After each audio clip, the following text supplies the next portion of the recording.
Ich habe mich Ես շատ եմ զբաղվել ուսումնասիրել հայոց ցեղասպանության թեման, հատկապես այն պահից սկսած, երբ ես կարդացի Վերֆելի Մուսալերան 40 օրը գիրքը։ Werfel gelesen habe, die 40 Tage des Musa-Tag. Und zu meiner Եվ մասամբ մի կողմից ի տխրությունից, մի կողմից ի զարմանս ինձ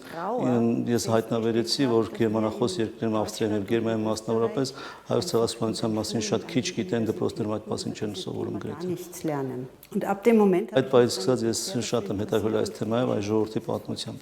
Կա նաև պատմական դրվագ, որ իհարկե հետագայում դա նշվեց, Գերմանիան ներողություն է խնդրել հայերից ցեղասպանության տարիներին пассив վերաբերմունքին։ Ja, ich glaube, dass viele Menschen in Deutschland und in Österreich Ցավոք պետք է նկատել, որ թեև պատասխանատուները տեղյակ էին ինչ է տեղում Օսմանյան կայսրությունում, բայց սովորական բնակչությունը պետք է նշել, որ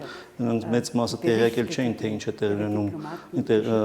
առաջին համաշխարհային պատերազմի Օսմանյան կայսրությունում եւ խիստ շոկի մեջ էին։ Ես շատ ժամանակի մամուլ եմ ուսումնասիրել գերմանական եւ ավստրիական մամուլ եւ դա է նաեւ պատճառներից մեկը այդ շոկը պատերազմից հետո որ թե ինչու Թեհրանի process-ի շուրջ այդքան մեծ համակրանք կար